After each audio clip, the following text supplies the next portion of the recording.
Namo tassa bhagavato arahato samma sambuddhassa. Namo tassa bhagavato arahato samma sambuddhassa. Namo tassa bhagavato arahato samma sambuddhassa.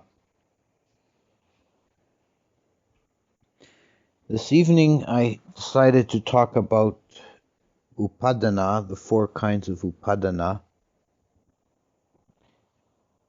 Upadana is that state of mind that has been translated as clinging most often, and it's found in the dependent origination in the sequence. Because of sense contact there's craving, that's tanha, and because of craving there's clinging, upadana, and because of clinging there is becoming, bhava. And it's analyzed as having 4 kinds of upadana. First of all, I'd like to clarify the meaning of the word. Clinging is not a bad functional kind of translation, because that's how it manifests, as clinging to an object. But the real linguistic meaning of it is fuel or substrate, that which provides the energy or the potential for something else. And in this case, upadana is the fuel for becoming. Well, how it works in the sequence of the dependent origination: when there is contact of any object with the senses, then vedana or feeling arises as a resultant factor, meaning that it's not under your control how you feel about a sense impression. It's either painful or pleasant or neutral, and it just happens. It's a given. It's not something you do or control. And that's the end of the sequence of resultants. And then the next stage is a comically effective stage, meaning that you do have an input. It's up to you ultimately whether this next stage occurs, and that's craving or tanha. Tanha is literally thirst, and it's the state of mind that craves pleasant feeling and abhors unpleasant feeling, or avoids unpleasant feeling. And neutral feeling tends to, if it's not dealt with in a mindful, skillful way, it tends to make the mind dull and bored. Boredom is a sign of neutral feeling. Bored, dull, sleepy. That's the result of not handling neutral feelings skillfully. Not handling pleasant feelings skillfully, the result is craving, desire, greed, lust, all that whole range of states. And not handling unpleasant feeling correctly leads to anger, irritation, ill will, all those negative sort of states. Whereas the skillful and mindful way of seeing pleasant, unpleasant, neutral feeling is just as a feeling, it's just a sensation. It doesn't have any great significance beyond that. But the state of craving is really a very rudimentary kind of reaction. It's a state of, I want it, I don't want it. And there's very little subtlety to it. But upadana, coming next, is when the craving begins to mature and turns from an impulse into a project, that the mind begins to play with that craving and try to acquire the object. So this then leads to becoming, and this is the beginning of a self, the creation of an ego position, because with the desire for an object, there is a duality created between the one who desires and the desired object. And there's necessarily, you've entered into that samsaric trap, you've entered into duality, and you've created a self that's in relation to the other. And then what follows from that is this whole mass of suffering: birth, sickness, old age, and death. In short, the samsaric manifestation.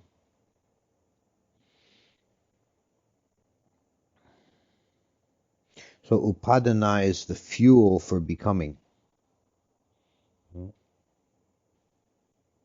An analogy that I've seen from the Thai tradition, I think it's Ajahn Chah's, one of his teaching stories, to illustrate craving and clinging, or tanha and upadana, is the way they used to capture monkeys in Thailand in the old days.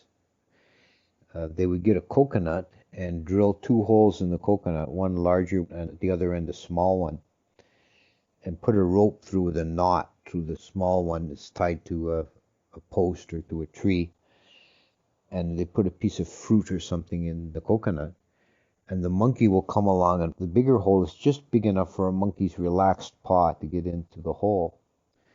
And he puts his paw in to get the piece of mango, and he grabs it, and he's trapped. He could easily escape if he just released the mango and pulled his hand out, but he wants that bit of mango so badly. He's holding on to it, clinging to it, and he's trying to get it out with his hand in a fist, and he can't. The hole's too small.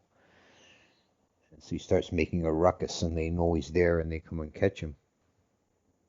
And the craving is, putting your hand into the hole. The clinging is grabbing onto the mango and not letting go.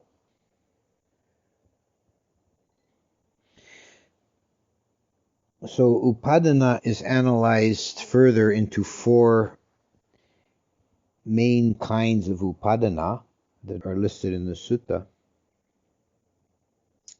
And they all relate to this project of creating a self. And there's a considerable overlap. If you're familiar with another one of the lists, is the 10 Samyojana, and the first three, the ones that are overcome by the stream winner, there's a considerable overlap with some of the Upadana, but not the first one. The first one is Kamopadana, the clinging to sense objects, sensual, or more broadly, clinging to sense pleasure or pleasurable sense objects. Kama, this is a different word than kama. It's spelled differently and pronounced slightly differently, but the kama is sensuality or pleasure. And it's a kind of natural state of mind for beings in this level or plane of existence. This is called the sense desire plane. It includes humans and devas and animals. It's a very broad category. Those beings that relate to the world primarily through their physical senses and seek satisfaction through the senses. And most of the motivations of beings in this realm revolve around seeking pleasant sense objects and avoiding unpleasant sense objects. And pleasant sense objects yield a kind of happiness. There's an enjoyment. There's no question about it.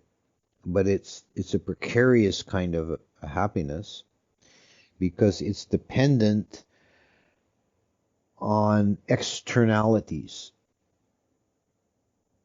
If you're dependent for your happiness on sense objects, then you have to have those sense objects present to experience joy or happiness in the mind. Whereas the higher form of happiness is that which is found within, principally the happiness that arises in deep meditation, in jhana, which the Buddha called that happiness which is blameless and divorced from the senses. It's got nothing to do with the five senses. But even that kind of happiness still has a limitation. It's still samsaric and conditioned and subject to loss and falling away. It's only nibbana that is the secure, absolute secure refuge. And it's metaphorically called happiness, but it's beyond happiness. So this is the most prevalent or problematic form of upadana that we experience. It's, let's say, the noisiest, but it's actually not the deepest. It's relatively superficial. Although it clamors and demands so much of our attention, it's not so deeply rooted as the others. There is attachment to or clinging to views, dittupadana. Ditti is a view, meaning something a bit more than an opinion, although it can include opinions and theories and like that.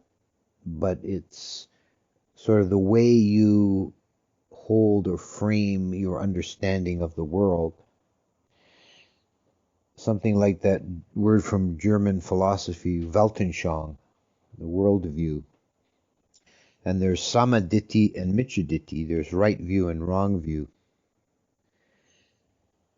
But any views clung to become problematic. The Buddha said even this pure teaching of mine, if it's held with clinging, and if it's held dogmatically, then it harms the mind. Using the analogy of kusa grass. Kusa grass is a kind of grass that grows in India that's very fibrous, sharp blades of grass. And it's very useful. It's beneficial because you can make thatch out of it, and people use it for all kinds of things. But if you grasp it wrongly, like grasp a blade across the grain so you got the sharp edge on your hand, you'll cut your hand. But if you grasp it properly, then it's useful. And this is what the Buddha used as an analogy for holding to views wrongly. And clinging to views causes all kinds of problems, interpersonal problems and problems in the world, social problems. I think it's one of the real devils of the, or demonic mind states of modern times, is clinging to views. It's important to understand here that the Buddha did not say that we should not have views or opinions. This is how some people take the teaching, and it's actually not correct. We can have opinions, we can have our ideas about things, but we should hold them lightly and be ready to change them when new evidence arises. It's the clinging to views that's the problem.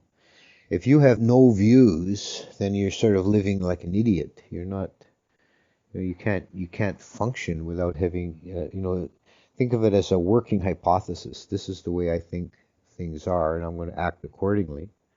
But then I find out something new and says, "Oh, I was wrong about that. I'll change now." Instead of digging in your heels and saying that you're correct. There's that parable in the Digha Nikaya. I've quoted it here before. I'm sure some of you have heard me speak of this one. The two men who are wandering far from their home village on a journey, and they come to some kind of an abandoned campsite. Maybe the people were chased off by bandits or something, but there's all kinds of stuff hanging around there. And the first thing they see is some piles of straw, and they say, "Oh, look, fresh straw. This would be very good to take it home and use it for our animals." And so they bundle up the straw and they put it on their heads in Indian fashion and carry on. And then a little bit later, they see some pieces of firewood sticks.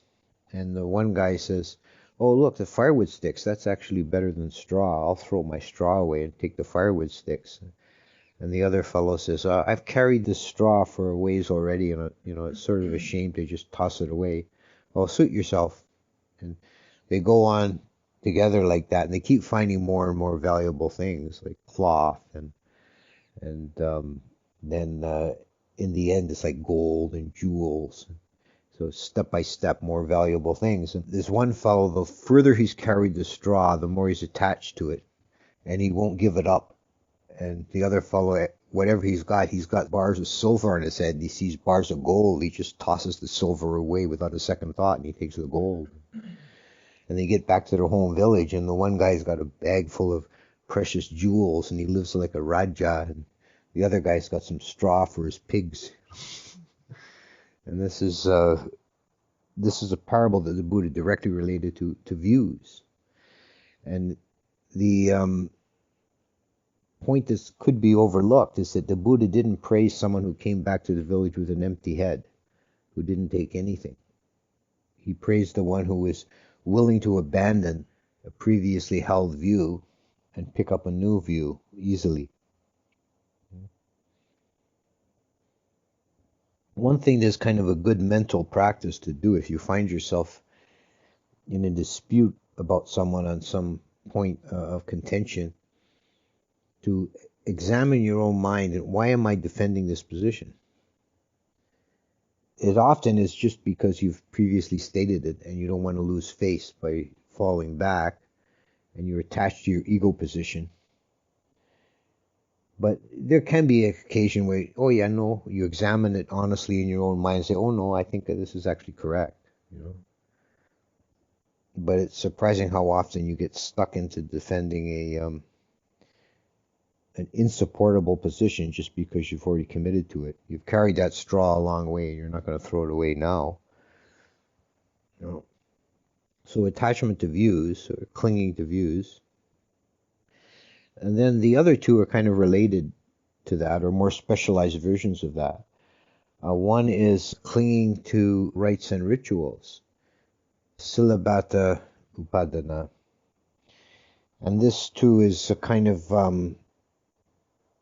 a dodgy translation. Silabata Paramasa is one of the three fetters, and it's pretty much the same thing as Silabata Upadana. Sila is morality, ethics, the precepts, and vata, or bata, the V changes to a B in the compound. Vata is duties to be done. So this is sort of the do's and don'ts. Sila, things not to do, and vata is things to do. So they're in themselves, they're praiseworthy. You should keep good sila, and you should do your duties. The sila and the vata are definitely not the problem. They're praiseworthy things in themselves. But the clinging to the upadana, when one holds them mechanistically, or we could say superstitiously, and this can manifest, Silabata Paramasa or Silabata Upadana can manifest as superstition and ritualistic behavior. That things have to be done just this way. And, I'm sure we all, everybody's got their little habits that they like to do things in just this way. And some people, it gets really extreme. People that, everything has to be arranged just exactly right or they get all upset. This is a ritualistic clinging. It's actually a mental disorder people can have when this is taken to an extreme, where if a pencil on the table is out of alignment, they have a panic attack. And part of the Buddha's reason for emphasizing this as a special problem was that it was a big deal in ancient India. Prior to the Buddha, the dominant religion was the Vedic Brahmanism, and the Brahmin caste had evolved a very ritualistic religious form where they would perform ceremonies that were very complicated. So this is actually how they made their living. People would pay the Brahmins to perform these ceremonies to have good crops or to heal from a sickness or whatever worldly desire they might have. There'd be a ceremony for it, which would involve sacrifice of animals and chanting and various ritual objects. And it was believed that if the ceremony was performed correctly, the gods were compelled to grant the wish of the performer. It's not that you were beseeching the gods, it was, you were demanding or requiring the gods to do this or that. And if the person didn't get what they wanted, then the answer was always, well, the Brahmins made a mistake. They had the wrong gesture at the wrong moment or something. They didn't do it perfectly, so the whole thing fell apart. And in meditation, this Silabhata Paramasa operates at a deep level. It's one of the subtler or deeper problems faced by meditators is the clinging to technique. The mind is unable to let go of performing ritualistic actions in the mind. And it's a very subtle point. It relates to another parable of the Buddha, the man crossing the river on a raft. There's a man on a journey and he comes to a river and he cuts down some bamboo and makes a raft and crosses the river safely on the raft. And then the Buddha says he would be a fool if, after having safely crossed the river, if he carried on his journey carrying the raft on his back. It's not needed anymore. But again, there's a subtle point here that can be missed. He would also be foolish if in the middle of the river he decided, I don't need this raft anymore, and he started breaking it up. No? So the raft has a function, it serves the purpose, but you have to know when to abandon it. And clinging to form is the problem. And this can also, Silabhata Paramasa can also manifest in a negative way. Sometimes we encounter people who are absolutely opposed to performing any kind of ritual. They're not going to bow to the Buddha image. That's superstitious. I'm not doing that. And that becomes a kind of rite and ritual clinging of a negative kind. So there's a skillful use of ritual. It's not that there's anything wrong with the ritual, but it's the superstitious or mechanistic attitude towards it that's the issue here. So this is a kind of a subtle one, but it's one of the forms of clinging that applies particularly in the spiritual life. And the final one is Attavada Upadana, the clinging to a self-view. And this is kind of the capstone of the Upadana. This is where it's heading into bhava, is when there's a clinging to a self position. You have a idea of a self, an abiding real entity that you privilege, that you believe has an ontological weight, that has an actual existence. Now, then this becomes a form of clinging that leads into all kinds of trouble and suffering. This is really one of probably the central teaching of Buddhism. It's certainly the teaching that's unique to the Buddha, is the teaching of not self, of anatta. And it's a very subtle teaching. People find it difficult at first. But the more it's understood and taken on and made internally real, the more liberated one feels. It's like letting go of a burden. You know? It's like knocking down the fence and not being confined to a narrow little yard of the self, but having the wide open world. Clinging to a self position is one of these four kinds of upadana that causes a particular level of pain, because when you have a self position, you have something you need to protect and defend, and it's impossible to not see changes in the body and in the mind. And if one thinks there's a permanent abiding essence or self, then this feels threatened. And there's a great deal of internal mental suffering that is avoidable if one abandons the thought of self and opens up to emptiness. So these are the four kinds of upadana that are listed by the Buddha in his formula for the dependent origination.